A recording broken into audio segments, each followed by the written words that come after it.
తాకట్టులో ఉన్న బంగారాన్ని విడిపించి ఆ రోజు ఆన్లైన్ రేటుకే మేము కొంటాం. Sharma gold company.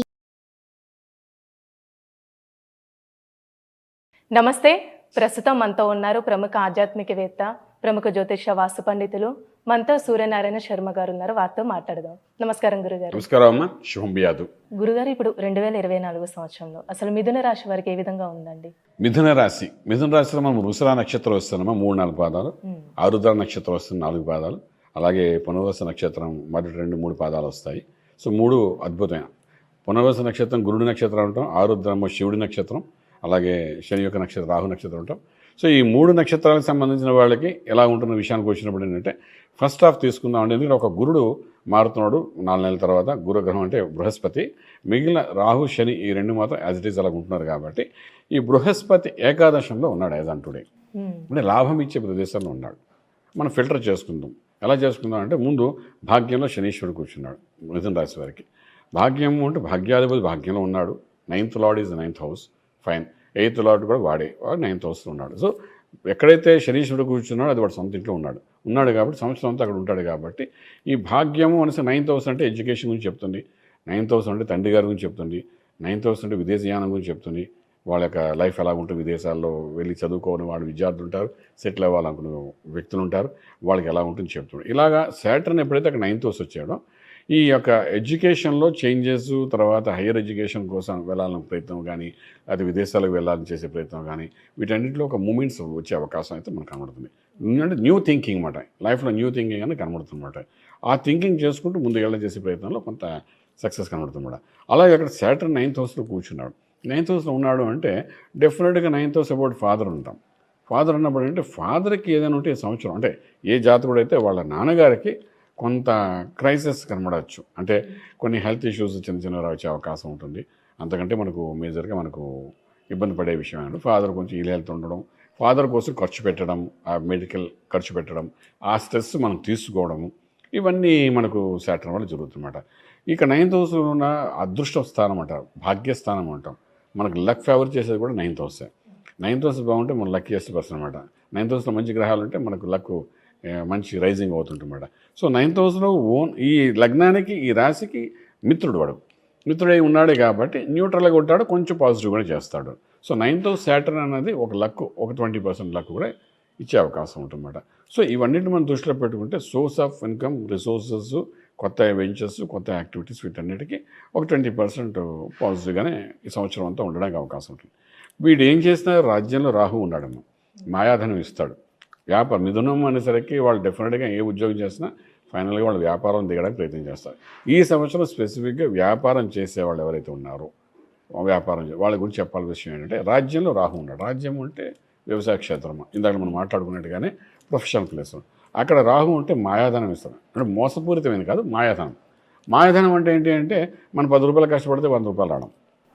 మోసం అంటే 10 రూపాయలు కష్టపడి పెట్టి ఇన్వెస్ట్ చేసి 1000 రూపాయలు సంపాదించి ప్రయత్నం చేయడం మోసం అవుతుంది. ఇదేంటంటే 10కి 20 రావడం అనేది నార్మల్, వ్యాపారస్తులు అందరూ చేస్తారు. ఇది వ్యాపారంలో కనబడుతుంది. సో మనం చెప్పాలనుకున్న విషయం ఏంటంటే, ఇక్కడ ఉద్యోగస్తులు ఎవరైనా ఉంటే రాహు రాజ్యంలో వచ్చాడు కాబట్టి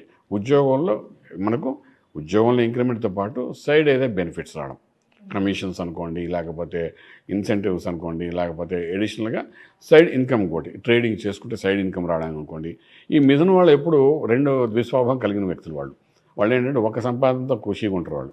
వాళ్ళకి పక్కన ఏదో దొరకాలి. ఇప్పుడు మనం చూస్తారా, మన పల్లెటూరు వెళ్ళినప్పుడు దొంగతనంగా కోసుకున్న మామిడికాయ అంటే సరదా పడతాం, కొనుక్కుని వస్తుందేమో ఇంట్రెస్ట్ చూపించుకొని మనం కొట్టుకుని వస్తే బాగా సరదా పడతాం. అలా వీళ్ళు ఏంటంటే మిథున వాళ్ళు డెఫినెట్గా వాళ్ళు ఏదో ఒక సైడ్ ఇన్కమ్ కోసం గట్టిగా ఆలోచన చేస్తుంటారు.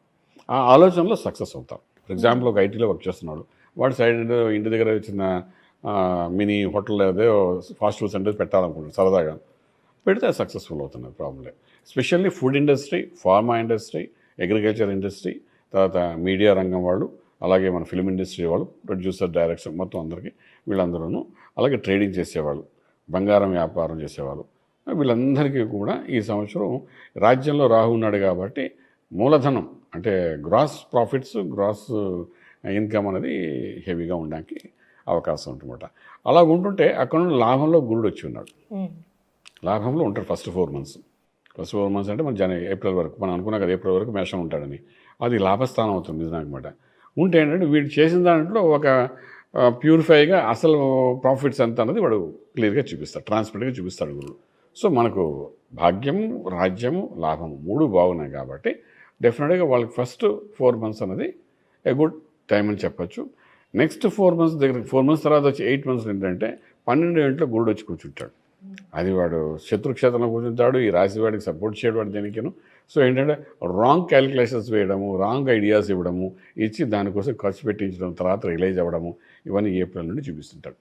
సో మనకి ఏంటంటే ఫస్ట్ 4 months ఎస్టాబ్లిష్మెంట్ ప్రాపర్గా చేసుకోగలిగితే మిథున రాశి వాళ్ళు డెఫినెట్గా ఆ ఎస్టాబ్లిష్మెంట్ చేసిన దాన్ని కంటిన్యూస్గా 8 months ఉండగలిగితే they are in to very much profitable place.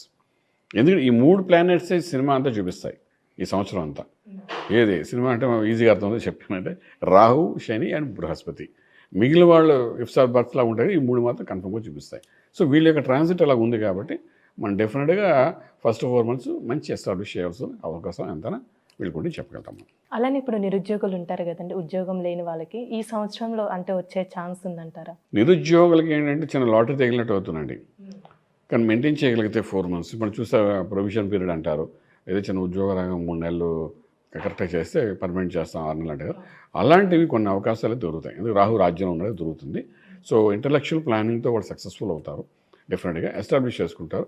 So డెఫినెట్గా ఈసారి మంచి మూమెంట్ వస్తుంది చెప్పడానికి అవకాశం పడింది. అలానే ఇప్పుడు వివాహ ప్రయత్నాలు చేస్తున్న వాళ్ళకి కూడా అండి ఈ ఇయర్లో అసలు ఏ విధంగా ఉండొచ్చు అంటారు? కొంచెం న్యూట్రల్గా ఉంటుంది మా వివాహ వ్యవస్థ కోసం. అంటే మనం ఒక్కొక్కసారి వివాహ వ్యవస్థకు మధ్యవర్తిత్వం వహించి నడుపుతాం కొన్ని, తర్వాత మన పిల్లలకి చేయాలనే ఉద్దేశంతో ప్రయత్నాలు మొదలు పెడతారు కొన్ని. ఈ ప్రయత్నాలు మొదలు పెడతారు కానీ గురుబలం అనేది కొంచెం తక్కువగా వీలుకుంటుందన్నమాట. గురుబలం తక్కువ ఉన్నప్పుడు ఏంటంటే కొంచెం మనం నిదానంగా ఉండడం అవసరం ఉందన్నమాట. నేను చాలామంది చెప్తుంటాను ఏంటంటే గురుబలం ఉందా, ఈ సమయంలో పెళ్లి సంబంధాలు చూడొచ్చా చూడకూడదా అని చాలామంది మనకు అడుగుతుంటారు. అలా అడిగినప్పుడు ఈ మిథున రాశి వారు ఈ సంవత్సరం కొంచెం న్యూట్రల్గా ఉండగలిగితే, అంటే మరీ ఎక్కువ అడావిడి చేయకుండా ఏదో చిన్న ప్రయత్నం చేయడం, అవ్వకపోతే పర్వాలేదు వచ్చి అడా చేద్దాం అని అనుకోగలిగితే పర్వాలేదు. ఇది అగైన్ డిపెండ్స్ ఆన్ దశలు, అంతర్దశలు ఉంటాయి. దశలు బాగుండి యోగ దశలు కానీ వస్తే వివాహం ఆటోమేటిక్గా అయిపోతుంది. బట్ మన ట్రాన్సిట్ ప్రకారం చూస్తే మాత్రం గురుబలం తక్కువ ఉంది కాబట్టి మనకు కొంచెం ఎక్కువ ప్రయత్నం చేయక్కలేదు గురించి. అలానే ఈ రాశి వారికి ఆరోగ్యం పరంగా ఏ విధంగా ఉండొచ్చండి? ఆరోగ్యం అంటే ఇప్పుడు 6 అంటే ఇప్పుడు ఆల్రెడీ కుజుడు ఉన్నాడు వాళ్ళకి ఈ సంవత్సరం, వృశ్చికంలో వచ్చి ఉన్నాడు కాబట్టి ఇంకా కంటిన్యూస్ వాడే అలర్ట్ చేయలేము ఉంటే. So exit part of the బాడీలో వాళ్ళకి ఇబ్బంది కలుగుతుంది. ఎగ్జిట్ అంటే ఇది ఎంట్రీ, ఎగ్జిట్ అంటాం. ఎంట్రీ అంటే కళ్ళతో చూస్తాం, శ్వాస, తింటాం, వింటాం, ఇవన్నీ ఎంట్రీస్. ఎగ్జిట్ అంటే దిగువ భాగం అన్నమాట. సో మిథున వాళ్ళకి అంటే దిగువ భాగంలో మెడికల్ ప్రాబ్లమ్స్ అనేది వచ్చే అవకాశం ఉంటుంది. కొంచెం ఏమైనా కనబడితే మాత్రం డెఫినెట్గా వాళ్ళు ట్రీట్మెంట్ తీసుకోవాలి. క్రానిక్ ఇష్యూ ఒకటి చూసుకోగలిగితే చాలా బాగుంటుంది. ఇవి కనబడతాయి ఎందుకంటే స్టార్టింగ్లో కుజుడు ఉన్నాడు అక్కడ, ఈ కుజుడు మీద శని దృష్టి కూడా పడి ఉంది. సో డెఫినెట్గా వాడు దిగువ భాగంలో ఇబ్బంది పడతాడు, అది మేల్ కానీ ఫిమేల్ కానీ ఏదైనప్పటికీ. సో షుడ్ బి అంటే ఇక్కడ బడ్జెట్ దగ్గర నుండి ప్యాంక్రియాస్ అనుకోండి, ఇండైజెస్ట్ సిస్టమ్ అనుకోండి, లేకపోతే గ్యాస్ట్రిక్ అనుకోండి, ఇంకొంచెం కిందకి వెళ్తే some other medical problems, urinal infection అనుకోండి, ఇమోషనల్ ఇన్ఫెక్షన్ అనుకోండి, ఇలాంటివన్నీ ఉంటాయి కదా. సో వీటన్నిటిని మాత్రం కొంచెం జాగ్రత్త తీసుకోవాల్సి వస్తుంది ఈ సంవత్సరం. అంటే ఈ రాశి వారికి ఎలాంటి పరిహారం చేస్తే మంచిదండి? ఇక్కడ మళ్ళీ మిథునం కాదు, అమ్మవారి యొక్క అనుగ్రహం కావాలి. ఇక్కడ మిథునానికి అధిపతి బుధుడైనప్పటికీ కూడా, విష్ణుమూర్తి అయినప్పటికీ కూడా యోగించేవాడు శుక్రుడు అన్నమాట. మనం చెప్పేది కూడా శుక్ర దోషాల గురించి చెప్తున్నాం. సో అమ్మవారు అంటే ఎన్ని రకరకాల అమ్మవార్లు మనకు ఉన్నాయి కాబట్టి విద్యలో, శ్రీ విద్యలో ఉన్న వాళ్ళంతా శ్రీ విద్య సంబంధించి ఏదైనా మూలమంత్రాన్ని సాధన చేసుకుంటూ వెళ్ళచ్చు. అలా శ్రీ విద్యలో ఏమని ఉన్నారంటే దుర్గా కానీ, చండీ కానీ, ఏదైనా శ్లోకాలు దానికి సంబంధించిన అష్టోత్తరాలు ఉంటాయి. లేకపోతే వాళ్ళకి ఇంటే ఏలువేలపు ఉంటుంది, గ్రామదేవత ఉంటుంది, దేని వాళ్ళు నిత్యం చేస్తున్నారో. కొందరికి ఈ ఊళ్ళో పెద్దమ్మ గుడి అంటే చాలా ఇంట్రెస్ట్ ఉంటుంది, అక్కడికి వెళ్ళి ఏ పని చేయాలనుకుంటే అక్కడికి వెళ్ళే కానీ ఏది మొదలు పెట్టాలంట. అలా వాళ్ళకి పెద్దమ్మ అనేది అంటే అమ్మవారి గ్రామదేవత అక్కడ. సో అలా ఏది వాళ్ళకి ఎక్కువ సెంటిమెంట్ ఉందంటే అమ్మవారి, ఆ అమ్మవారి యొక్క దైవాన్ని పూజ చేసుకుంటే సంవత్సరం ఉంటే మాత్రం కొన్ని సమస్యలు, హెల్త్ ఇష్యూస్ నుండి బయటపడడానికి అవకాశం అయితే ఉంది. చాలా చక్కగా తెలియజేస్తారు గురుగారు, ధన్యవాదాలు. శుభం బియాది. చూసారు కదండి, ఈ 2024 సంవత్సరంలో మిథున రాశి వారికి అసలు ఏ విధంగా ఉంటుంది, అలానే ఈ రాశి వారికి ఎలాంటి పరిహారం చేస్తే మంచిది గురువుగారు మాటల్లో మనకి తెలియజేశారు కదా. అలానే మీ జాతకానికి సంబంధించి కానీ, మీ ఇంటి వ్యాపార వాస్తు సంబంధించి ఎలాంటి విషయాలైనా మీరు తెలుసుకోవాలనుకుంటే స్క్రీన్ మీద కనిపిస్తున్న నెంబర్కి కాల్ చేసి గురువుగారిని సంప్రదించవచ్చు. ఇలాంటి విశేషమైన అంశాలతో మళ్ళీ మీ ముందుంటాను. ధన్యవాదాలు.